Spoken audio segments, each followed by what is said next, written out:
Welcome to the Russell Hantz Show. We have a very special guest, my boy Dom from Ghost Island in the house tonight. How you doing, Dom? What's going on, man? How you doing? How's life treating you? Oh, as good as it can with the world falling apart at the seams.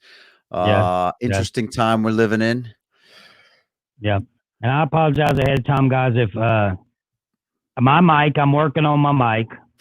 We just tried to do a little bit just now. I was busting his You chops. see the mic, you see what it is. If you do people on the podcast that's hearing, it's the Shure mic. It's supposed to be one of the best. I don't know what I'm doing wrong. It's fancy equipment. I don't know. I'm a survivor. I'm not a fancy. I don't know, man. I'm not a tech guy. Step up your game, bro.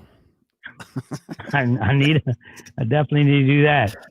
So with everything going on these days, we like to sit here. We're a Survivor podcast, and I'm not going to get it twisted. I don't know a lot, and I'm just a podcaster and I have a YouTube channel. So it's really hard for me to come on here and talk about the things that we love, like Survivor. It's really hard to do that with everything going on in these days. The good news is today, the charges against these 4 police officers, I know everybody knows what I'm talking about, was upgraded. The cop, the main one that everybody, the one we actually see, was upgraded to 2nd-degree murder. The other 3 cops are arrested, and their charges are aiding and abetting 2nd-degree murder. So I'm not an attorney, so I can't tell you what they would get or what the sentence would be with something like that. I think that it sounds to me, even though I know a lot of people is like, okay, no, it's been upgraded from 3rd degree to 2nd degree. So a lot of people was upset with the 3rd degree, and a lot of people think it should be 1st-degree murder. But then you're dealing with the system when it comes to, okay, what has to happen for it to be first? Does it have to be meditated, that kind of stuff, and just the whole 9 yards, which we don't know. We're not attorneys. But I am happy to see that the other 3 were arrested, because to me, they were just as involved in all that than the one with the knee on the neck. What do you think, Dom? Well, first, I want to thank you for having me on. Appreciate it, man. We went a little bit back and forth today. I think that's important that we kind of mention this, because for me personally, you asked me to come on a couple of days back right after you did the first podcast with Wendell. And at the time, I felt it was really important to keep the momentum of that going, right? I mean, keep this conversation going. Let's not stop it. So when you asked me, I immediately jumped at the opportunity to do it. But then a few days have passed, and this thing is really gaining some steam. And I feel like the situation is really at its height right now. And for some reason, when I woke up this morning, I just had this feeling like, should we be doing this? Should 2 white males be having a conversation about race relations at the height of this thing, when there's a lot more listening we should be doing than talking? I feel like, No, I hear you. I hear you. And the other thing I was concerned with, I really don't want it to look like it's a self-serving thing for us to say, oh, here we are, we're talking about it finally, and we're doing our part so everyone else can go scratch. That's not the situation at all. It's not that. I've had my own personal journey with race, and a lot of it came through my Survivor experience. I'm still on that journey, and I really hope that this conversation that we have will maybe shed some light on what I've been going through, and that I really want to make an effort on my end to continue being an ally and do things, and not just talk it, but actually do it.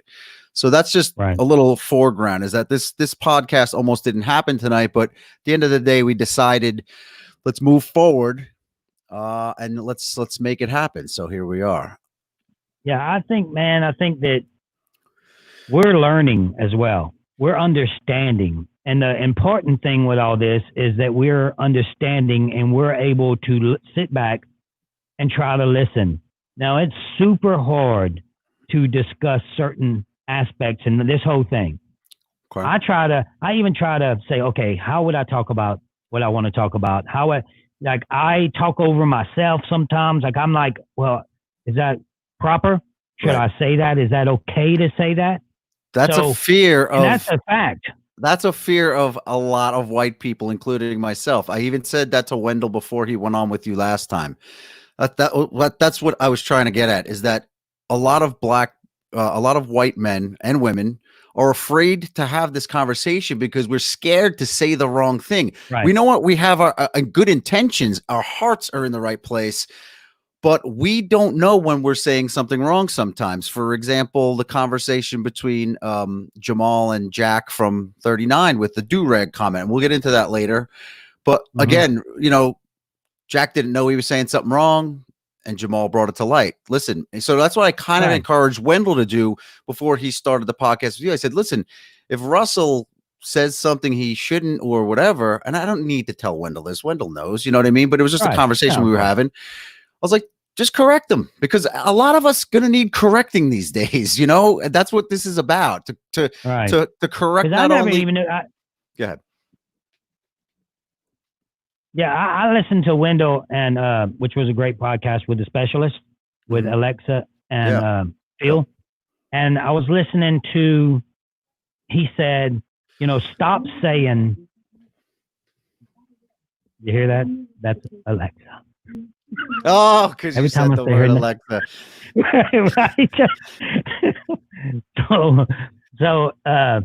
And he mentioned, he's like, she asked, what should we do? What should we not say? And then it becomes difficult, because you're talking about the perspective of a white guy talking how he thinks. So he says, well, we, or myself, he hears, oh, I have a lot of white friends, or we don't see color. Those were the two examples that he put out there. Now, as a white guy, I hear it all the time as well. I might have even said that before, but with the perspective of me being white, I'm not saying it for any other reason. But let's say you're talking to a black gentleman and you're like, oh, I have black friends. Like, why would you say that? A white guy says that because he's saying out loud, I'm not racist. So without saying I'm not racist, he's almost like strategically laying it down there to say, oh, you can work with me. It's okay. Or I don't see color, so in a perspective of being a white guy, that's why I hear people say it. That's why someone would say, in my opinion. Yeah. So I don't know. But in his opinion, and I get it, how he's like, we don't want to hear it. We're tired of hearing it, because it's almost like you're bringing up race. Like, well, you're bringing up, oh, when you're not racist, you're telling me you're not racist. You have to bring that to light. You're saying you have black friends because you're trying to tell me you're not racist. Why do you even have to say that? And that's where we have to start talking, because we shouldn't even have to say that. But that's why it's said. Agreed. But I think there's more obvious than the technical language itself that's going on right now is just a more obvious thing. You know what I mean? It's like you don't have to break down lingo right now. And is it right to say this? Is it right to say that? That will come in time, But I think there's just a broader picture here of what's going on. I got not a weird tweet. I got a tweet from someone earlier in the week. Something I posted something about Martin Luther King's speech, and then so this guy sends me a chart, and it says this is why Black Lives Matter is protesting.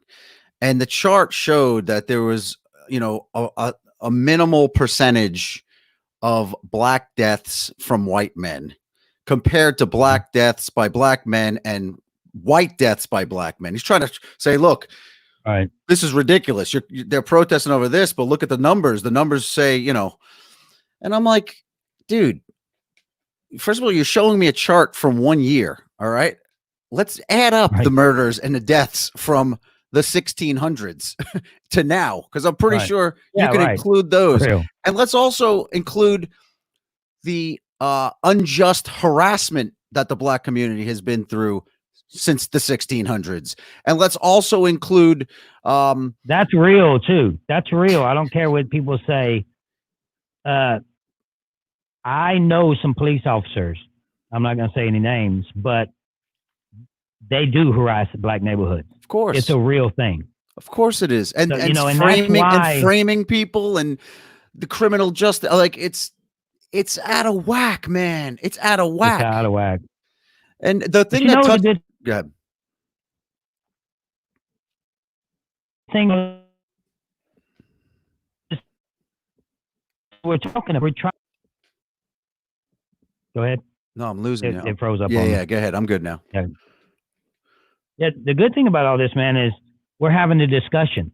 Even though it's hard, we're having the discussion. It's uncomfortable. You know, and I'm seeing it. I'm getting messages after messages. I've never seen it turn like this. I've never seen so many people starting to understand and starting to grasp what's really going on. For instance, Colin Kaepernick kneeling. I was against it. I was against it 100%. Didn't like it. Right. Told my kids it's disrespectful. I even went as far as say that will be a shame when it comes to history. That what we're seeing now will be looked down upon in history. Now it's like what he did, what we're seeing now, would be one of the greatest movements in history with Colin Kaepernick kneeling. Yeah. Because I think it's coming to a light now to where it's sad that it had to do it. We had to see it this way, or myself. It's sad that I had to, it took this long for me to be delusional, to see the fact that, man, this is real.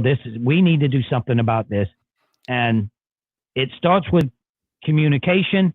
It starts with us talking about it. Wendell's right. And Wendell says, we need to talk about it, whether it being uncomfortable. If your heart is in the right place.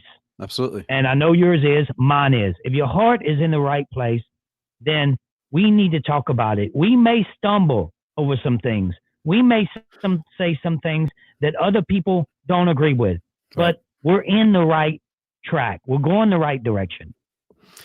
I couldn't agree more. And Wendell did a good job, like you said, on that podcast. One thing he taught me, because I've been hearing a lot of people in my own community saying, but why are they rioting? Like, why are they burning shit to the ground? Right. And that's the number one thing people have a problem with. Like, we get the protest, but we don't get the riot. But Wendell said it best. That really helped me understand it. He said, when we spoke, you didn't listen. When we shouted, you didn't listen.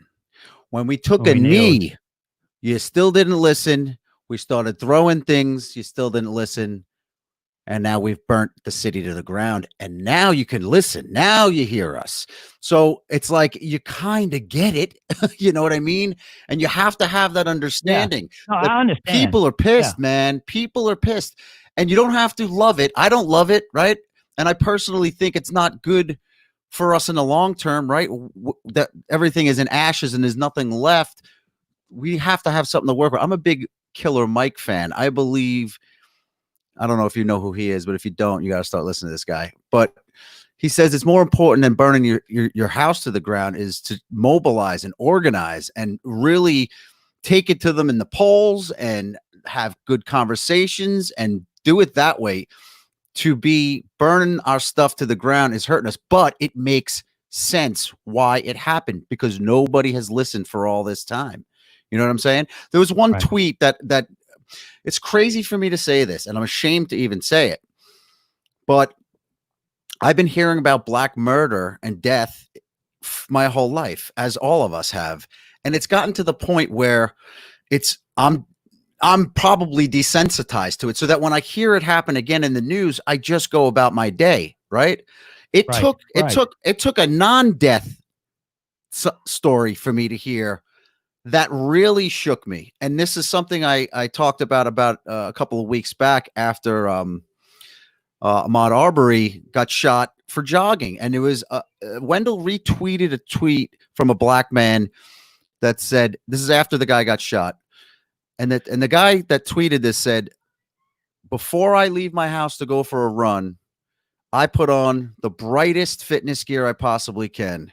I wear all my law degree paraphernalia. And then, even then, I run in the middle of the street and stay far away from people's lawns. And Russell, for me, a guy that runs on a daily basis, I've never even thought to put any preparation into it. I literally walk out and I go, and there's no fear and there's no trauma coming over me. And to think that an entire race has to put preparation into something so strongly just to do a basic thing, like go out and get some exercise. And the thing that's sad about it, Russell, is that what the hell else do they do that we're not thinking of? Things that we take for granted. What kind of preparation do they have to put just to have a normal circumstance, just a normal situation happen for them? Getting in the car and driving. They literally, Wendell has told me story after story about him driving, getting pulled over for no reason, and literally having to like explain himself and take everything out of his pocket and shit. Like that shit doesn't happen to me, man. No, don't happen to me. No. So it's really, crazy. It's those, just exactly what you're saying. These side stories, not the death stories. The death stories, which should really trigger me more. And I think just because I've literally heard them so many times that I've become desensitized to them. But it's the things that I do that I personally take for granted that I don't have to put the preparation and time into. Those are the stories that really open my eyes. And I said, holy shit, this is no way to live. Right. No one should have to do that much work to do such a simple task in their life. And that, to me, that's what got me completely. That's why moved. It's all that tenseness, we're seeing it overcome right now. Yeah. And that's why I think things are getting out of hand and aggressive out on the streets. Now, just what you said about the running thing, I told Wendell this on my podcast. I was talking to Francesca. We talk on the phone. She's a good friend of mine. And I'm like, what are you doing? Can you come on the show? She's like, no, I'm about to go for a run. And then she's like, I just want to let you know something before you go on the show with Wendell. I talked to her. And she's like, kind of like you talked to Wendell. And I'm like, she's like, do you not realize that I'm aware that I'm about to be running down the street as a black woman? Yeah. Like right now. I'm thinking that right now. And that's crazy. And then Wendell says, because I'm like, I can go. My son runs all the time. Right. He's a distance runner. He's all the time running down my street. And he said, and Wendell said, and then it even hit me even more. Wendell's like, would you be okay if I come to your house and then I'll run in your neighborhood at 1 o'clock? I know. Yeah. I'm like, nope. I know I'd be all right with it, but with my neighbors, right? I mean, you don't know. I don't know them as people. Right. I don't know who they really are. I know. I don't know 90% of my neighbors. I know. So I'm like, no, I wouldn't be okay. I wouldn't be okay with it. And that right there, I'm like, oh, I just said that I wouldn't be okay if one of my friends came over here and wanted to run in my neighborhood. Like that's serious talk right there. Yeah. And it's funny because I do know my neighbors. I do know my neighbors. So that's why I would say, let me go running with you. And again, even me growing up Italian household, I didn't come from a racist family. My father taught, my parents hardcore Catholic. They taught us love everyone, but they never went out of their way to teach me equality and, how to treat people like when it came to those things, because that wasn't in my life. I grew up in a white neighborhood, and it's hard because, you're trying to teach your kids. Like for me, the other day I'm talking to my daughter and she's like, Dad, why did this cop kill this guy? And I'm like, long story short, because he's black. She's like, but why? And I felt like saying that should end it right there.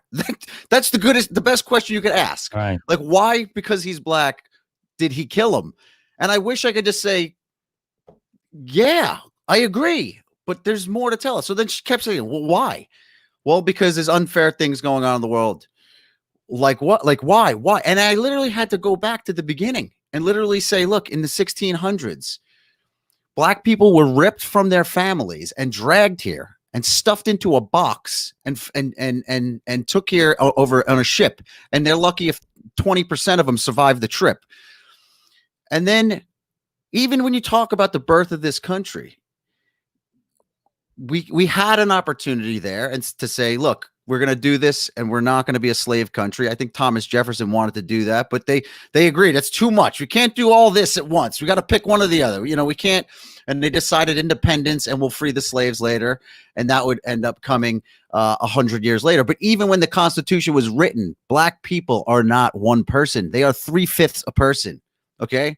And again, yeah, this is where it's culminated. So when someone says this is why Black Lives Matter is protest, it's all this. It's from that moment right there. You've heard of reparations. Have you, Russell? You know what reparations are? Of course, yeah. Yeah. So, this theory that we owe back pay to the hundreds of years of labor that were never paid to the black community for all the work they've done over the years. And a lot of people are like, what are you, crazy?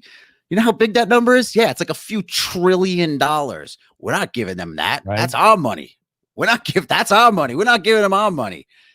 But if you do the math, right, and really think about it, it's not just like you can't just take it and say, oh, look, yeah, that's a broad statement, Don. They did all this work and yeah, we owe them money for that. But it's not only the work they did. And if you divide like the hourly rate of what they should have been paid, it's the inability to produce wealth as a culture.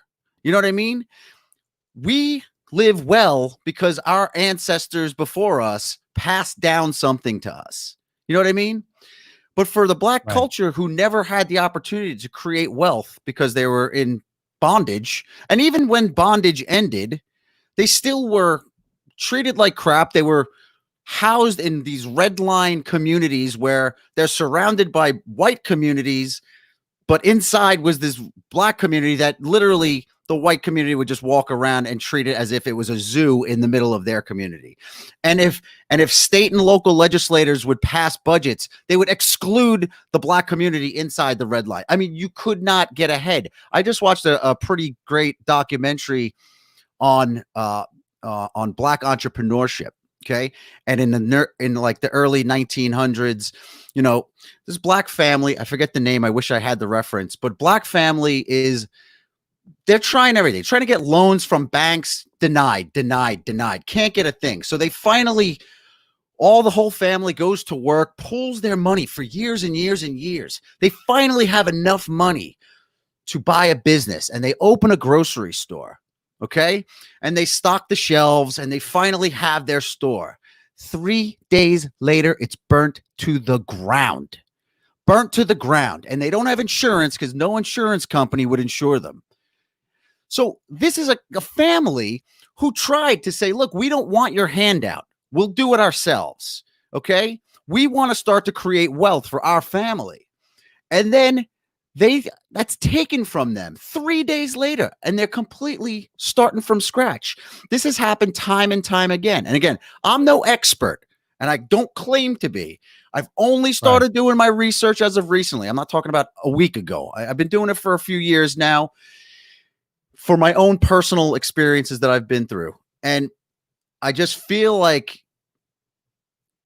the fact that there's been a lack of the ability to create wealth, that is the reason why racism exists today. It's an economics problem, okay? Because we've been given a lot more opportunity than they've been given. And yeah, things are getting better. Yeah. But at the end of the day, this is what it comes down to, and we need to do better on our part. All right, so reparations will probably never happen, and they'll probably never get a check for $3 trillion. But what can we do today? Me and you, and it's an easy one. Like First I said, thing, go ahead. Yeah. First thing I think we need to do is understand, and that's from my perspective. I never understood Black Lives Matter. Colin Kaepernick kneeling. Then I'm like, you have to first understand that it's not about, they're not saying Black Lives Matter more than everybody else. That's not what it's about. And I just had this conversation with my son because I didn't want him to think anything different.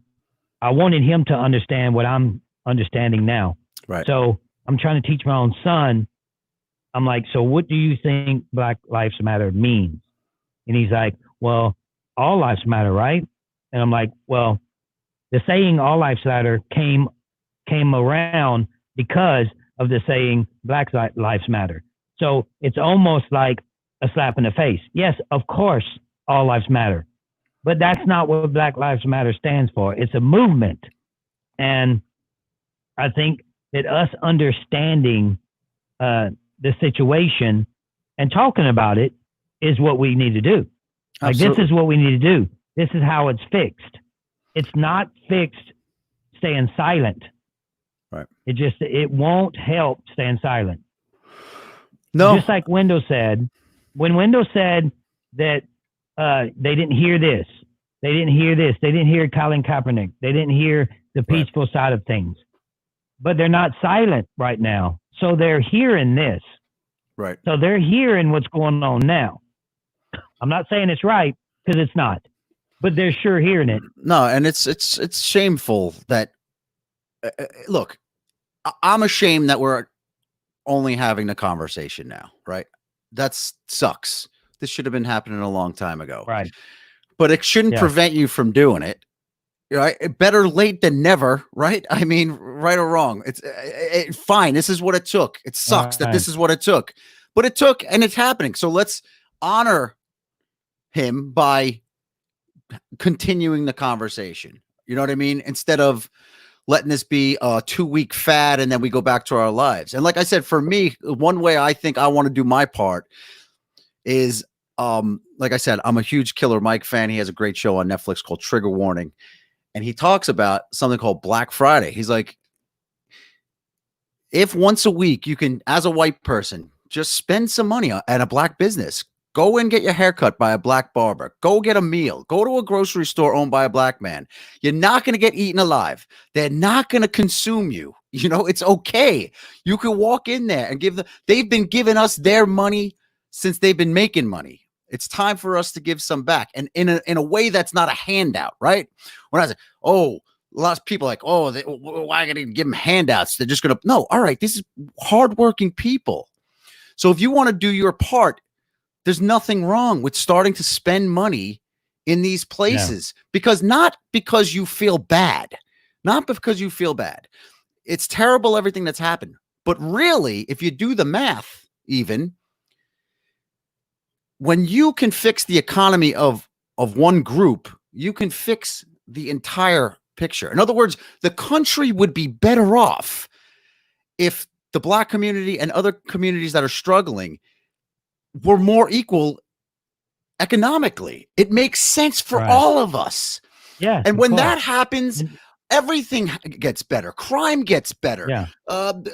Abuse gets better. Drug, depression, it all gets better if we truly can grasp the concept of spreading the wealth in a way that, again, this is not a political thing. This is common sense human rights stuff. I mean, this is not, I'm not a socialist, anything like that. I'm just saying it makes sense. Well, I don't think it's a political matter at all, what's going on. It's not. But the problem we're having now and what we're seeing, you go on Twitter, man, you see a black person looting, you see a black person spray painting, you see a white person, Antifa, far right, far left. It's like, what's going on? And I think that's a problem that I asked Wendell, do you think this is political? He said, 100% no way. It's not political. Black Lives Matter movement is not political. Well, it's not supposed to be. It's a human right. Yeah. It's a human right. So it's a human right to breathe air, walk out of your house, and not have to worry of anything, and to be proud of who you are. And that goes for white people too. Okay.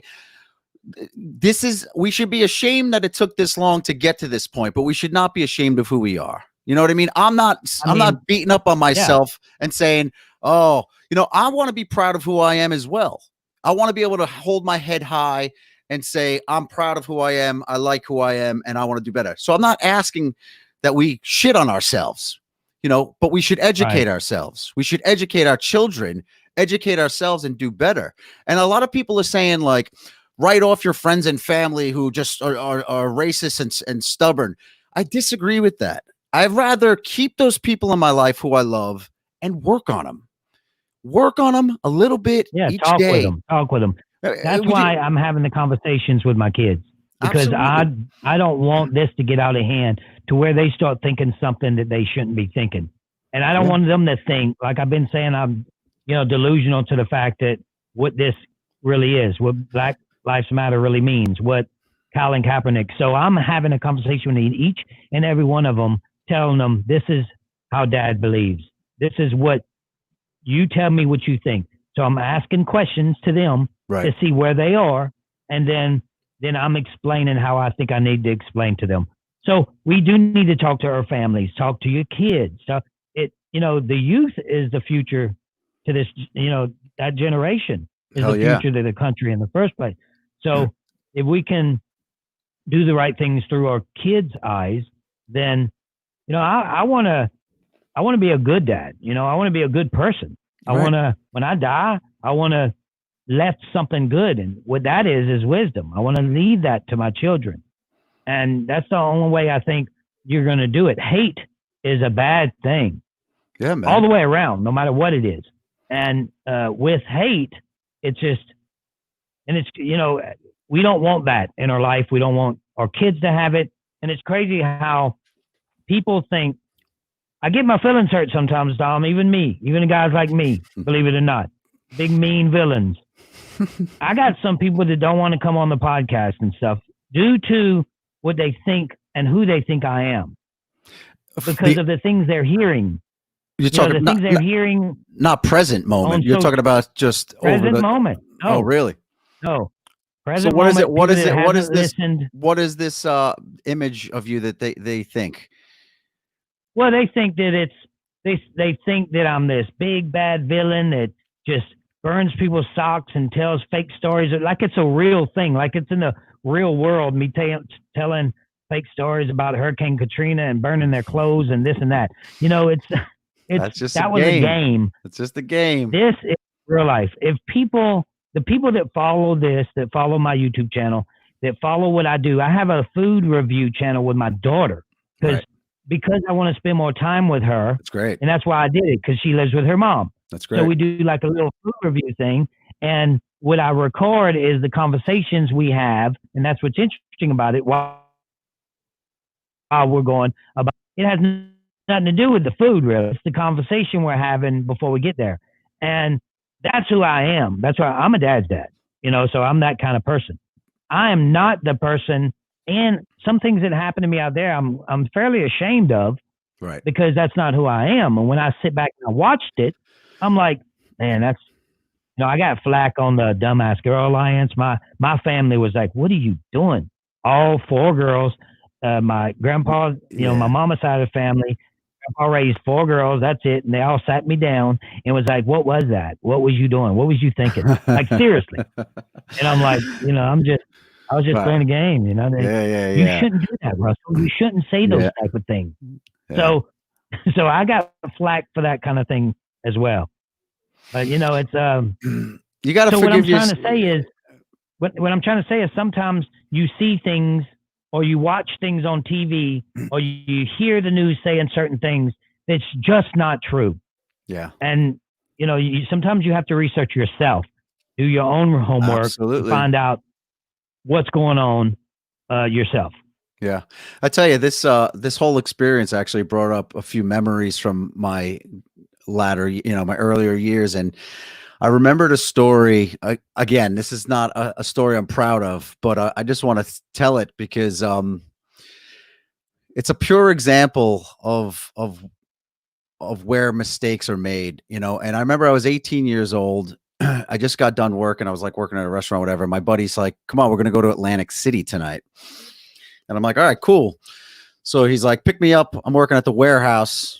So on the way to driving to Atlantic City, I was going to pick him up. So when I got to the warehouse, he was with his buddy, a black guy. I think his name was Russell. It was a long time ago. And Russell's like, listen, before we go to Atlantic City, let's go hit the city because we're going to get some food. There's a big seafood fest going on right now. So I was like, oh, all right, cool. Let's go. So we all drive into the city. And I'm thinking like, I don't know, going to Little Italy or something like that. And instead we drive into Harlem. Okay. So now it's 11 o'clock at night. I'm with my Italian friend, Sal. this black guy, Russell, Wow. and there are black people everywhere. And I'm getting out of the car at 11 o'clock at night on a Friday, and I'm surrounded by black people in it, like, you know, and I'm like, holy shit, what am I doing here? But they're all out cooking. And one guy's got a smoker going. Another one's got a huge pot of seafood boiling on the corner. And they're all working it in the street.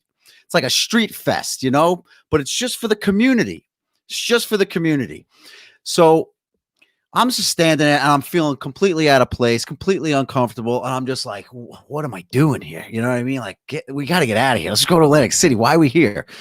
And I remember one of the black gentlemen, I don't remember his name, he was cooking the seafood and he made me a dish. And he comes over to me. He's like, here you go, man. And I remember being like, nah, I'm good. I'm good. I ate already. You know, I'm good. And I could tell he knew, and I knew that he knew that I was just not going to eat his food.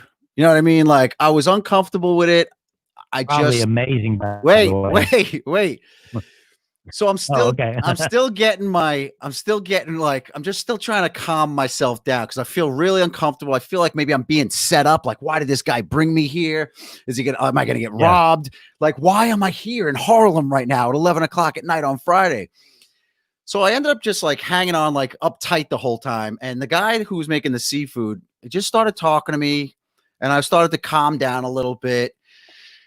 And I was just smelling the food now. Now, like, I've calmed down and I'm smelling the food and I'm like, man, that smells good, man. I'm not going to lie. And he's like, listen, he's like, just take a clam. Just try one clam. So I took one clam. I ate. I'm like, dude, that is the greatest thing I ever made. And then he's like, can I make you a dish? And I'm like, yeah. And he made me a dish and I ate it. And it was one of the greatest things I ever had. I'm telling you, I still remember it to this day. But I remember that story. Again, I remembered it for a long time and then I forgot about it. But this week really brought it back into light because I remember saying like how I really just made this poor judgment call and just assumed the worst before even having a conversation. You know what I mean? And this is what I'm talking about. This is what we need to fix. This for me is my part of my journey of making sure I don't make mistakes like that. Like I said, Killer Mike is one of my guys. I love to watch him. He says it best. Have conversations with people that don't look like you. That's the best thing. That's it. That's how you fix this shit. Start talking to people that don't look like you. Start eating meat. You know, if they invite you to their house for dinner, go have that meal. Start to integrate. Mm-hmm. You know, you can't just be friends with someone and be like, all right, it was good drinking with you tonight. I'll see you the next time we go out. You know what I mean? Like, I almost felt like, I can't explain it, but that's what we need more of. We need more personal interaction with each other and not just get-togethers in the city for a night of drinking. You know what I'm saying? Like actual doing shit with each other. Right. So that's just, I mean, something I wanted to share because again, I'm not proud of that story. I'm not, but I think it's important to recognize even those small things, those things that happened years ago, and you can forgive yourself for making those mistakes and move forward and say, all right, I got it now. I see that was an error. And we just need more of these things to happen. We need people to open their eyes to maybe some things they've done that weren't exactly the best, you know, decision made or things said or whatever it is. But all we're asking for is growth. You know, if you're, because some people has been, you know, my grandfather on my dad's side, some people would call him racist, and I'm one of them. Mm-hmm. So, my father was totally different, but it was around when I was a kid. Right. One side of the family. So when you're younger, and that's when you see these pictures and they say you're not born with it, you're taught. Yeah. You know, you're taught to hate. You're not born with hate. Product of your environment. So it's a shame, but I think that I know that this country is getting better. We are getting better. I believe that. And we're moving to a good place.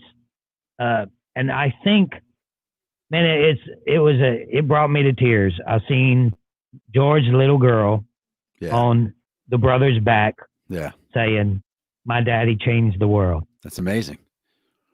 It's amazing. You know, so. I know. I know. I know. You see what I'm saying? Yeah. It's supposed to do that So, to you, especially right, as a yeah, father of a daughter. You know what I mean? right.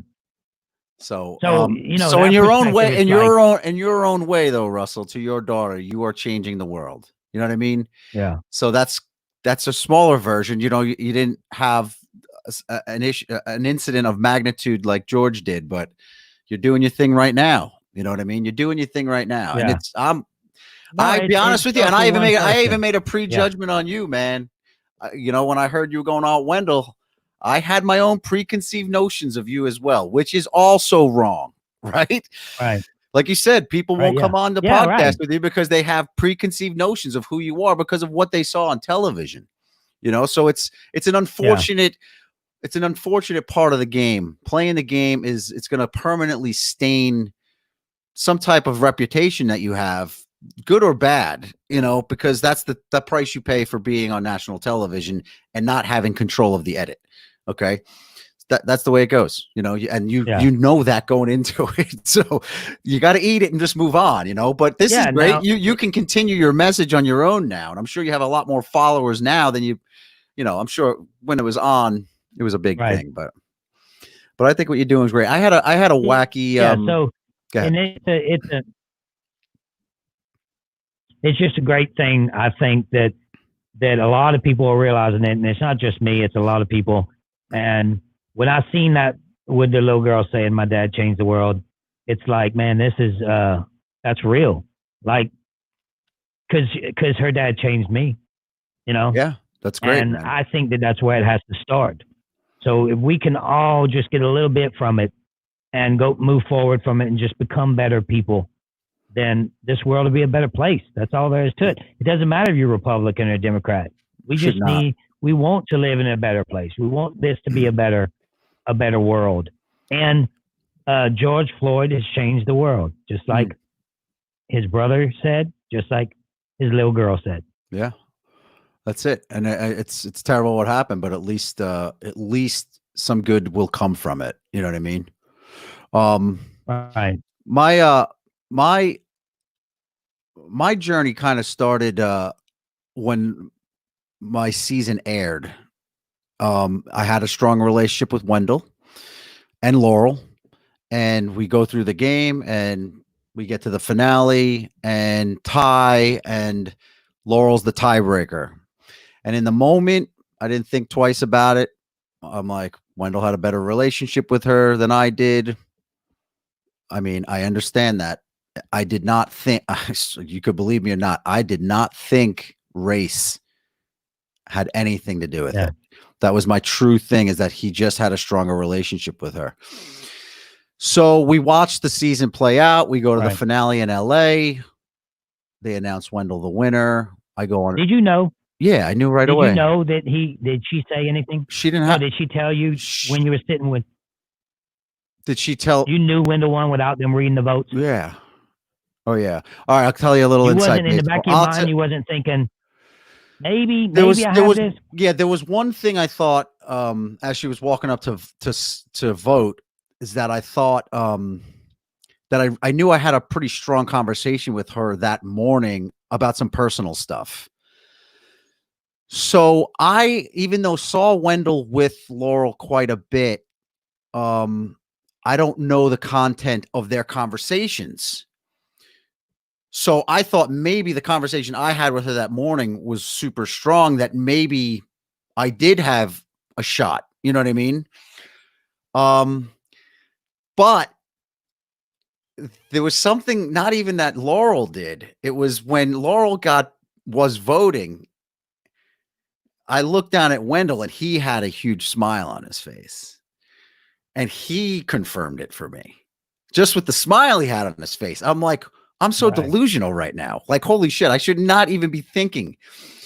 And then, just so everyone knows, Laurel didn't tell me directly, but what ended up happening was, we go to Ponderosa that night. We all go to sleep, or not really, but we tried. And the next morning, I don't know if I should be telling this story. It's kind of a personal thing. Anyway, long story short, she just gave me a hug and was showing emotion, to say, I'm sorry. I love you. I'm sorry, for the most part. So that's where, all right. So now that, yeah. And I'm not even telling the story for that reason. I'm just trying to explain that. So when I got back from the finale, I went on vacation for a week and then I got back from the finale, and now all my friends and family now know the results of the show. And I get there, and now like my whole neighborhood and friends and family are like, dude, you lost that because you're white. And I'm like, what? Like, here we like, and it was like overwhelming. I was bombarded with it. Bombarded with the comments. I mean, also on social media, dude, it's a black thing. And I'm like, what? That's not what it was. And then I'm like, you know what? So now now it's playing games with me. Now it's starting to play games with me. And I'm like, you know what, dude, who gives a shit? Even if it is whatever, like I'm not dumb. I know that there's a bond in between black people. So what are you upset with? Even if that's the case.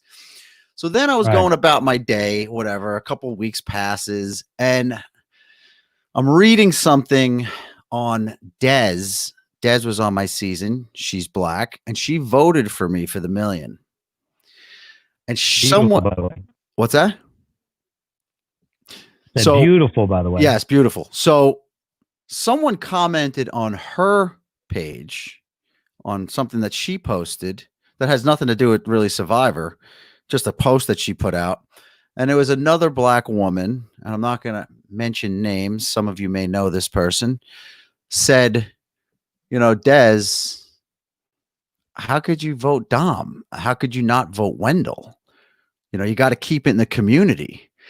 And that bothered me. That really bothered me. She tweeted that? Someone, not in a tweet. Calm down over there. Stop doing... It was a comment in social media somewhere. Don't worry. It's in the universe somewhere. It doesn't matter. But the person said to Des, how could you not vote Wendell and keep it in the community?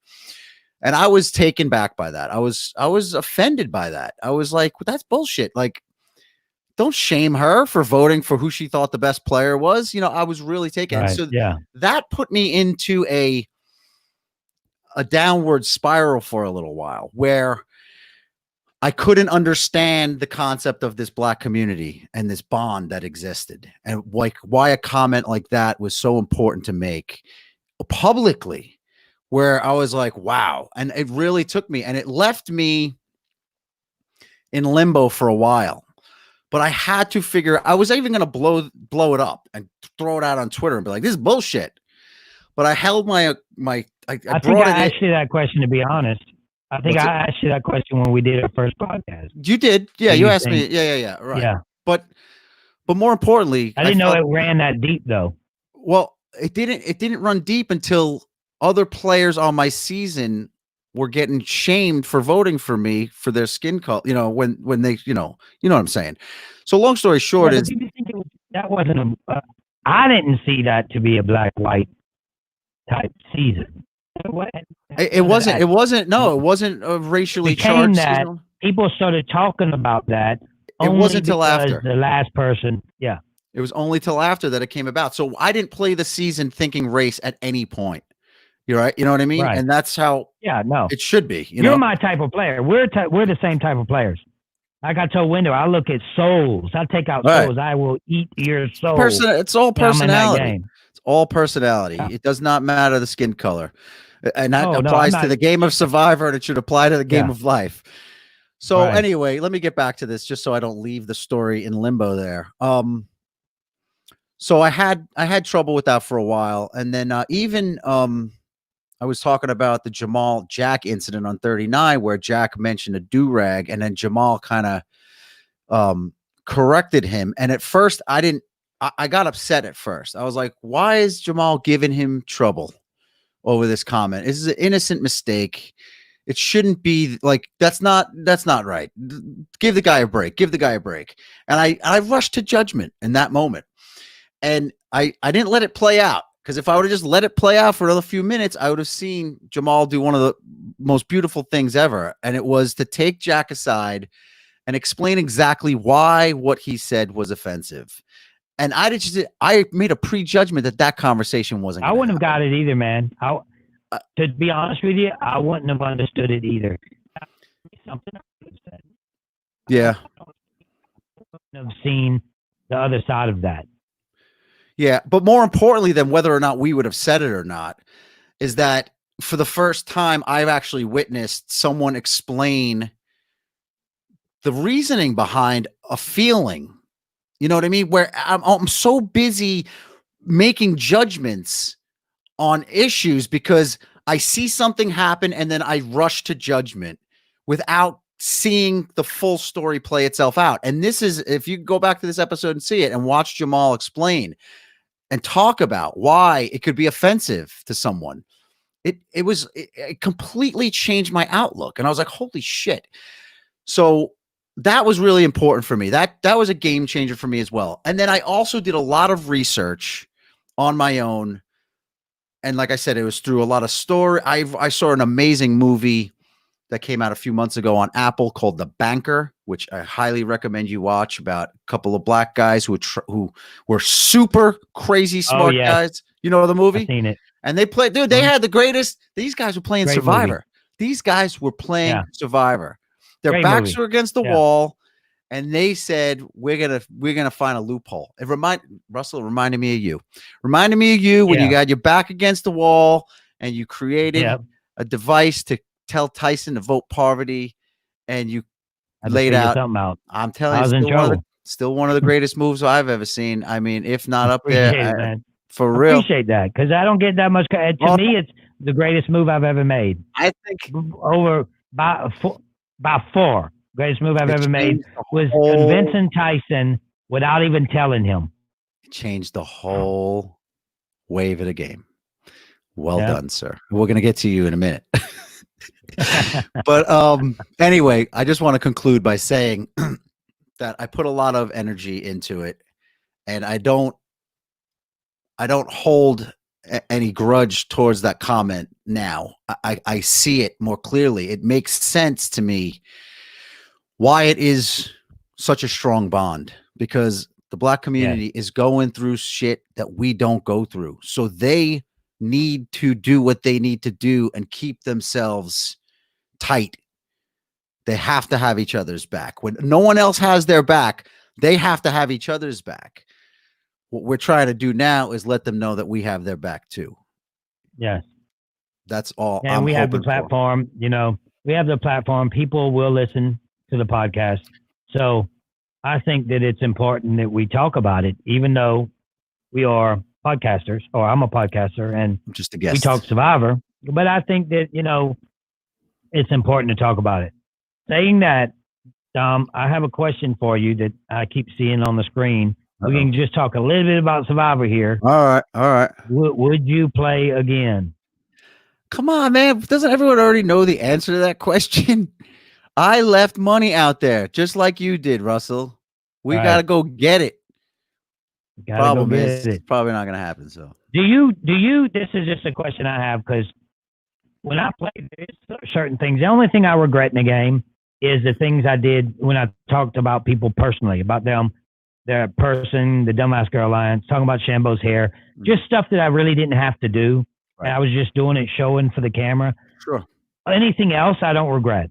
I played that game. I don't regret the Katrina story. I don't regret burning socks.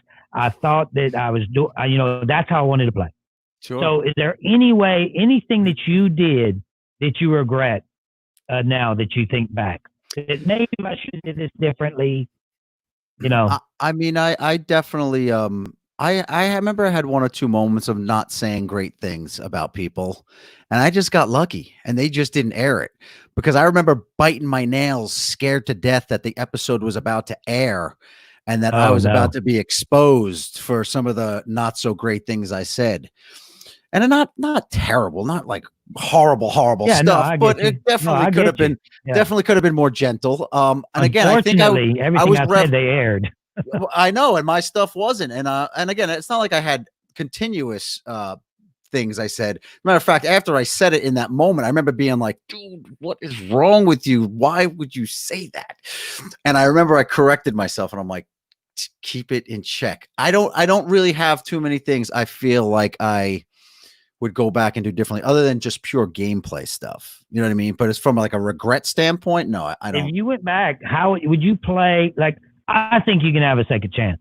I think they will do a second chance. You would be one of the ones. If they was to ask me, okay, I'm Dom for sure. I mean, for sure. No brainer. We went to the end of the game. We did what it takes to get to the end of the game. We didn't win, but we were good enough to go all the way. So it's like, I could see you playing again. Would you play the same style? Do you think you'd play an aggressive style, or do you think you would tone it down a little bit like Tony did? I think that you have to play to the environment. You have to base your decision making and your aggression level based on the circumstances that are dealt to you.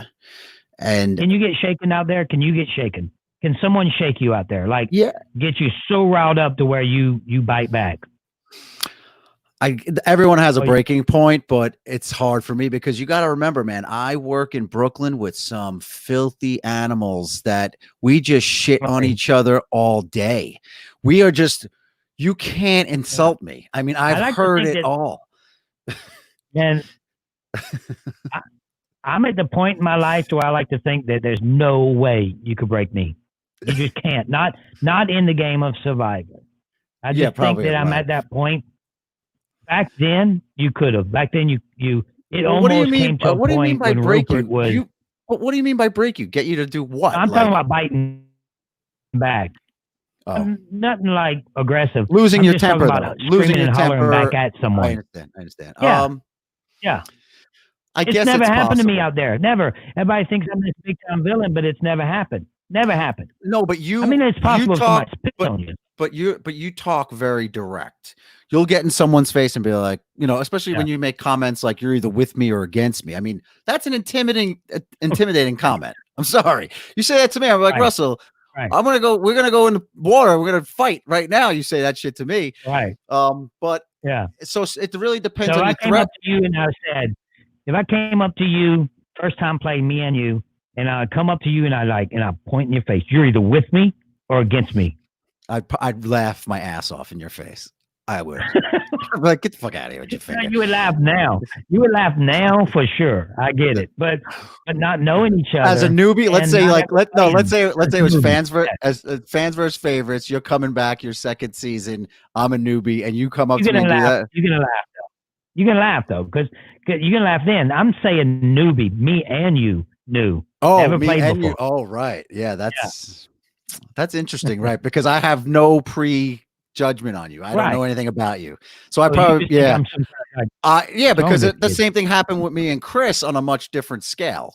Chris Noble, the tall model, he was aggressive with me, not like your style, different, but he was able to rattle me when he would ask me direct questions because no one else in the game would do that. Everyone else would kind of skate around ideas and say, what do you think? This and that. But Chris would come up to me and be like, hey, Dom, do you have an idol? And I'd be like, whoa, like, why are you at? Yeah, like, whoa. Why? I don't like that. Yeah. I wasn't like that, man. No. That's I'm not saying Rob style. No. Right. Yeah. It's a little Boston Rob style for sure. But that's, I remember if I watched that. I don't think it's a great strategy. Pull down our pants. Pull down your pants. Drop their pants and put out their bags at tribal council because Rob's like, everybody dump your bags. Everybody, like, You know what I could say about that? Because I've hung out with Rob at Running Up Reno this last October. It's the first time I met him. We hung out for a few days, and this is a non-survivor experience. This is just life. We're hanging out, but he really has a confidence in himself that I don't see in many people. I mean, wherever we were at, the restaurant, the blackjack table, he just enshrines confidence. I can't explain it. And it's intimidating for me. So, and I'm a confident guy who is not, I'm not easily intimidated. And he intimidated me when I first met him. I use it against it. I use it against, but you're talking like that kind of thing. Right. No, I know what you're saying. I know exactly what you're saying. But for other players, fire, but for other people, they don't know how to react to it. And they're also afraid because he's created a legend aura of himself that they're like, I want to make a move against him, but what if he's so goddamn good, so good that no matter what I do, he's going to smell it. Yeah, he's going to know what I'm thinking. And like, so that is an honest to God feeling that the players must have had. Tell me, if I ever play Legends again, I hope that they're thinking that about me. Well, you left them with that impression. Look, I'll do that what my dad used to do to me. Look at my eyes. My dad used to do that to me. Look at my eyes. You're lying to me, son. I'm gonna do that to him. You think that's gonna work with? Didn't you do that? Wait, you did that in Australia, didn't you? You didn't do that. Look into my eyes. You didn't say that. No, I thought you did that. I'm saving that. I'm saving that for American survivors. Copyright. So that would be me going to Johnny Fairplay and say, "Look into my eyes, Johnny. You lying to me." Exactly. No, it's in fact, that's for sure. But I think do you think you'd be gunning for second chances? No Legends, second chance. Are they gunning for you? Well, first off, let me just say something. You know, I hear a lot, oh, you're going to be back out there a second time. But what people forget is how many new seasons have aired already and more newbie seasons on the way. Okay? That creates... No, it don't matter. I know what you're about to say. No, and dude, if they have a second chance, yes, it creates other characters. Yes, other people could be a better version of me. On the set, you know how the tiers that he was talking about. You're for sure second tier, second chancer, second tier for sure. I think that, and if they had a second, if they had that type. By the way, we both came in second, so if they had a second, I see you planting your seeds. Season, I see you planting your seeds. I know what you're doing. It's called the Russell seed. Do I think they would be gunning for me? I don't know. Hey, the boots hit the ground. That's when things happen. These pregame alliance stuff. I don't know how well that works. I would never. It's not for me. But it happens because you never know what's going to happen. Just think about this for a second. Russell Hantz pregame alliance. I'm calling Fair Play. I'm calling Richard Hatch. I'm calling all these people, right? Try to get some alliance working. And then all of a sudden they calling each other and they saying, "Oh, Russell's calling me. Oh no, Russell's calling me too. Oh, he's calling." It won't work for me. No. A pregame alliance would not ever work for me. I'm not even worried. Legends, I have to shut my mouth. Yeah, that's it. I'm not even worried about all the talk about who's calling who ahead of time. For me, like I said it earlier, you have to base your game on the circumstances. And if that circumstance calls for you having to vote someone out that you pregame alliance with, that could hurt your game. So why would you put yourself and box yourself into a corner? Heroes versus villains. Yeah, that's what happened when they voted out Randy. Yeah, they had to vote out Randy, vote out the weakest link because they wanted the tribe to be stronger, and that was it. He was part of the, believe it or not, the glue that held a lot of that pregame alliance together that they had going on. That's Dude, they had phones at Ponderosa. That's not fun. What do you mean? I didn't know none of them. They had these phones that they were talking with each other at Ponderosa. Oh, ahead of time. Yeah, well, pregame. You're talking about the beginning. The beginning of Heroes versus Villains, and I'm sitting there like I don't even know these people. I've never watched Survivor before. Season 19 was the first season season 18. Tocantins was the first season I watched. I watched Gabon when I was in the hotel room. You know, I enjoyed that. I watched Fiji. So I was going down the list while I was in a hotel room. But I'm like, okay, they're calling each other on phones and stuff. I found out this way later. Yeah, but this is good for you because no one knew who you were, right? This was your back-to-back season, right? No one knew who you were. Right. So that's great. And I didn't have pregame alliance. So there you go. And I went all the way to the end because their pregame alliance didn't work. But so I'm sitting there and coach is like, he doesn't like me anymore for obvious reasons. But besides that, I love Coach. Good guy. Mm-hmm. but I'm sitting there and Coach is like, "Hey, come see." I hear somebody like, "Psst, psst." I look over, I see Coach behind this bush, and then I'm like, look around, like, what am I supposed to do here? Oh, you're So talking he's about. like, You mean like yeah, pregame? that's He was whispering for you to come before over. we even Yeah, yeah, played. yeah, Yeah, yeah, before we played. yeah. And guys, if you don't know Ponderosa, you have tons of people. They're called handlers. They're watching every move you Yeah. make. Their job is to watch you. Their job is to make sure you don't talk to one another. So I hear, and Coach, to me, my favorite season. I thought he was a survivor Oh, god, that a season Dragons was player. that season was the best Right. season. It was I'm like sorry. this guy was bigger than life. Mm-hmm. So he's Coach is like, hey, hey. So I look over, I see his coach. He's like, come over here. So I go over there, man. We start talking. It's like, okay, we have all kind of people on the other side. We want you part of this alliance. We have this person, this person. So that's where you learn that this shit's going on. Yeah, right. Everything's going great. We're gonna take this person out first, like laying down the season for me. Yeah. And after that, I'm like, what the hell? Coach just told me everything that they're doing. Like to Russell Hantz, he just gave me. He doesn't know who he's talking to. He gave me information. Right. And I told production that, but it never made it because they didn't get to see this part. But then while we're sitting there, man, they must have been doing something with a helicopter. It was like a movie. Me and beautiful spot we were standing in where nobody could see us. And all of a sudden a helicopter is hovering and just stops right there at us. So and it's just super close too. And then one guy in the helicopter goes, yeah. So that was the helicopter you got on for the intro of the game? No. This was 3 days in the Ponderosa. We still had 2 days to go. Oh, so in other words, they flew in just to tell you we're watching you. I got you. Well, yeah, this was just a helicopter. It wasn't the military helicopter. It was just a regular chopper that was just doing some filming or whatever before the game started. Right. So it comes up, man, and they do that. All of a sudden, here they come. They're on their radio. Here comes Caitlin. Caitlin called us. And I was like, I was like, oh, man, we in trouble. And he's like, you think they're going to kick us out the game? You think they're going to kick us out the game? Us? And I'm like, you're right. That's what Coach was like. So that must have been something for you.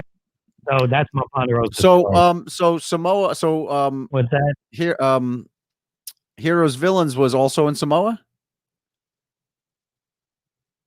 It was in Samoa, dude, and I thought. So you went back. You went home. Man, at least I'd get. You went home for 2 weeks. I went home for 2 weeks. Yeah, and then you were back at the same. And they were thinking about. Yeah, they were thinking about keeping me there and bringing my family to me because I was super sick.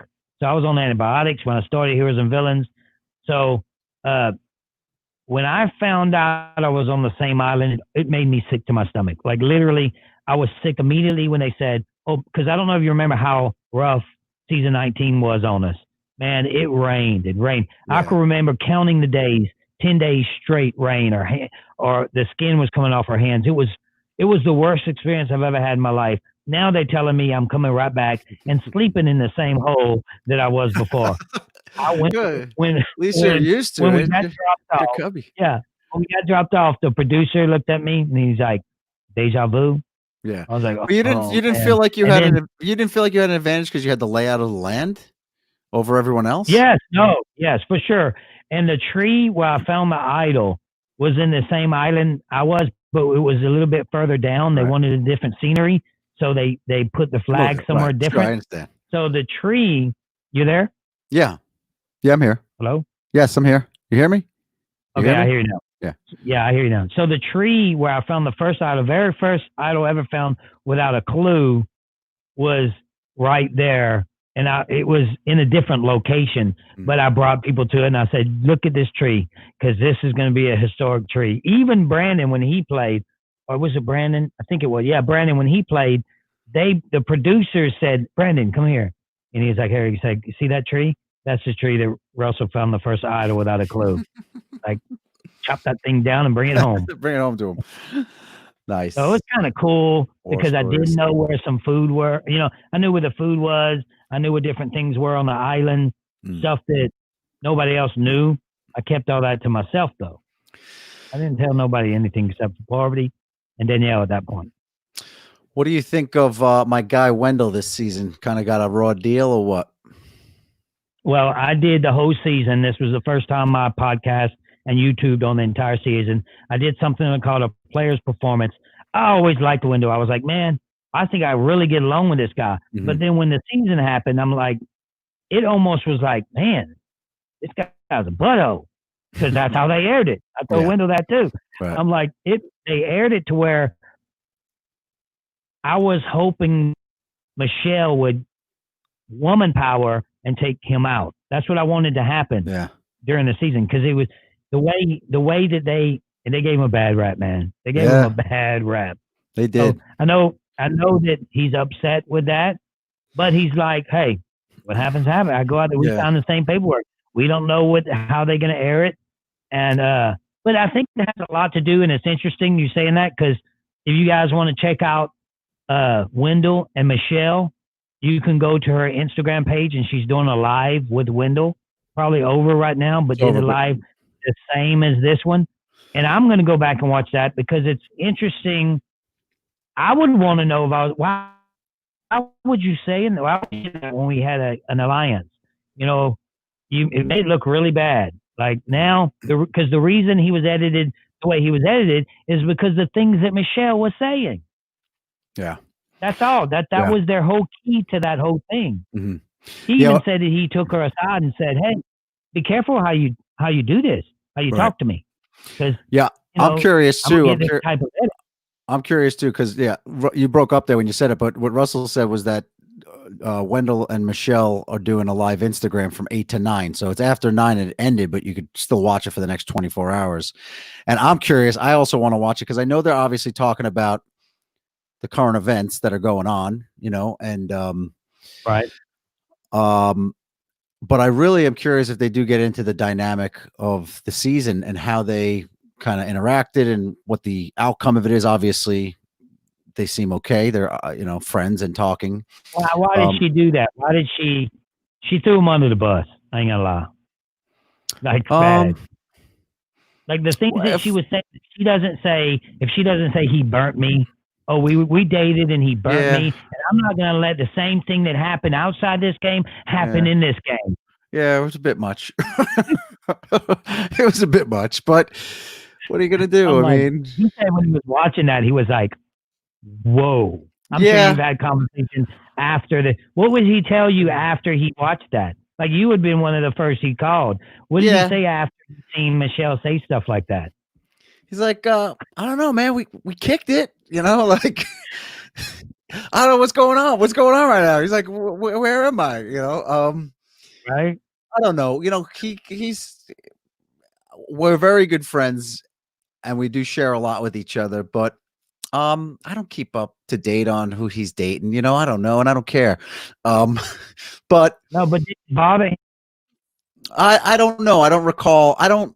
It might have slightly. Yeah, I know what you mean, and that he didn't really. If he would have known the things that she was saying, then maybe he could have told his side of the story. But the fact that she was saying it in confessionals prevented him from hearing that. Right. So he never really spoke about the subject the way she was. So yeah, it probably threw him off a bit when he watched it. I don't remember him complaining too much about it, but I think it was a surprise for him when he did see it. Yeah. But I'm just bummed. I'm bummed for him because he got a lot of grief this season. He got a lot of bullshit grief from people on social media. Just it's the terrible people. What you gonna do? No, this is not uncalled for shit. Uncalled for racist remarks. Well, I just total bullshit. There's different things. There's different ways, and I got it too. I got the hate. When I talk about someone in the game of Survivor, like I'm like, look, this edit. And what I'm seeing, this is what I think about Wendell. This is his player performance, and I do my player's performance. But when it comes to real life, it's so totally different. I jump back into the character King Russell from Survivor, and I give them their player's performance with that guy, with that same style, guy, King Russell. Sure. But Wendell's a great guy, So when you get that edit, when you hate on someone for a TV show, then something's wrong with you, man. Yeah, I should send you a few of the texts that I get from people, or the messages, how much they hate me that I'm the worst thing that ever. I'm the reason. I'm what's wrong with this country. Like me. Those people they're bored, man. Don't worry about it. You just don't read that shit. Right. No, I mean, oh, trust me. it's easier said than done. You're always going to look at your critics and see how you're portrayed, especially through the eyes of America. I get it. I've gotten some shit. I mean, I'm not going to complain. I didn't get much. I didn't. Right. A lot of other people on my season got their asses kicked, so I can't sit there and be like, I know what it's like. Cause I really didn't. I had a few people that didn't like me. They made it quite clear to me. I said, I respect your opinion. Have a nice day. But it's not that easy when people are saying some real hateful shit to you, Yeah. So even the comments I got that they didn't like me and they think I was too aggressive, it was nothing that injured me, like my soul. It was like, all right, dude, I got it. Keep walking. But it could though. But Kellen, they annihilated Kellen. I'm sure a lot of people on my season got it bad, but I talked to Kellen a lot, so she kind of filled me in on some of the stuff she was getting. Wendell more gets like bullshit about me and him. Like, oh, he's kind. Right. I posted a picture of me and him. Yeah, I posted a picture of me and him the other day with the $1 million check on my Instagram, and before he even let anyone else say it, he wrote "Dom got robbed" on my Instagram post because he hears it all the time, and he's like, all right, yeah, whatever. And I'm like, dude, fuck those people. You earned that win. You know what I mean? Yeah. So it's just it's something like he deals with a lot of that's bullshit, and if they knew the true story and they saw the big picture, they'd see that he won that game from a social standpoint. Yeah. He was a socially better player than me. I might have had more fancy TV moves, but socially he played a better game. He easily won the hearts of the players out there. So when you say it didn't get to you like in your soul, I want to talk about another subject. I did a recently a YouTube thing that's really popular about what Jeff said with 16-year-olds playing Survivor. So when you say it gets to you, so now I have clips. I don't know if you've seen this, Tom. I have a clip of him specifically saying, "Oh, you're 16 years old. You ever thought about Survivor? I'm thinking about doing a teenage season of Survivor." Oh. Now, when you say stuff like it didn't get in my soul or anything, it has some people. I let it get the best of me. I know tons of people I can name on and on that it got the best of. 16 years old. Do you think that should be allowed to play Survivor? I don't know what's allowed, what's legal, what's moral. I know that fully grown people who've been through full life experience have a hard time coping with the aftermath of the game. And I could only imagine what it would do to a 16-year-old and the adolescence that they don't even complete yet. I mean, they need to be a teenager. And this game will consume you. It does consume you. It consumes you from the first day you get a phone call that they're interested in you. And you do not stop thinking about the game until, well, we're still thinking about it. 10 years later. Right. You're 10. I'm only like 3. I'm only 3. So, and look, it literally a day does not go by. You do not think of the game and woulda, shoulda, couldas and shit and things I said to people and the family keeps growing. So it creates new interactions and sometimes positive, sometimes negative. And it just, we are locked into this. We're not going anywhere until the show is off the air. Then we will all get our lives back. But until the show is off the air, we're all in it. Every one of us, every person that's played this game is living in Survivor and thinks about it every day. All right, maybe not every player, but most players wake up and think about this game. Even in the off season, you just can't avoid it. It's once you do it, it becomes a part of your DNA. It sounds stupid to a lot of listeners. Yeah. It sounds silly, but it consumes you. It consumes you from how, and the biggest thing for me is it consumed me in my prep, in the months leading up to even trying to get the call to go to LA. And then even when that happened, and did I do good that week? And now you got to wait and find out, did I make the show? And I'm at dinner eating dinner with my family and they're having full conversations and I'm just going like this. Yeah. And I'm really just thinking like, when are they going to call? When are they going to call? Like, am I going to get a call tonight? Is it going to happen tonight? And I'm checking my phone. Any messages? And and my daughter's like, Dad, so that was my day at school today. And I'm like, oh, that sounds like you had a great day. Meanwhile, I didn't hear one word of what she said. That is not healthy. That is not healthy. That's not what is supposed to happen. So now I go out of my way to really make my family time my family time. Again, I'm not in the game and there's no reason for me to be as consumed with it as I was during leading up to playing, right? It's way worse when you're leading up to playing, when it's airing. Like you said, you're checking your social media every night. What do they think of me? And then when you're done, the thing is, you still want to see if people remember you. Like, oh, I played that many seasons ago. Do they still remember me? Don't forget me. I'm right here. And that's not healthy either, Russell. Yeah, no. You know what I mean? We got shit to do with our lives. We can't be sitting there waiting by the phone. So ultimately, you're saying, don't let 16-year-olds on. Because it does consume them, man. And they say life experience. We want people with life. I don't know how many times I heard them say that. We want people with life experiences. You're going to ruin a 16-year-old's life if they do that. They cannot do. We have to stop that from happening because it's just unhealthy. But man, Dom, I know it's getting close to your bedtime. Yeah, man. I really appreciate you coming on the show. Very important things that we're talking about. I know it was hard to talk about. Sometimes you don't know the right things to say, but we got through it. And I appreciate you, coming on the show and talking about that. Very hard conversation because you wouldn't even be aware of how many people do not want to talk about it at all. Right. But I think it's important that we do. So I agree too. Like I said, I struggle with figuring out if this was a good idea or not. I didn't want it to look like, we're serving ourselves here. And I just wanted to, I just felt like I was going to regret not doing it, if that makes sense, right. By holding back and say like, cause what if next week is not a good time either? What there's never a good time. Right.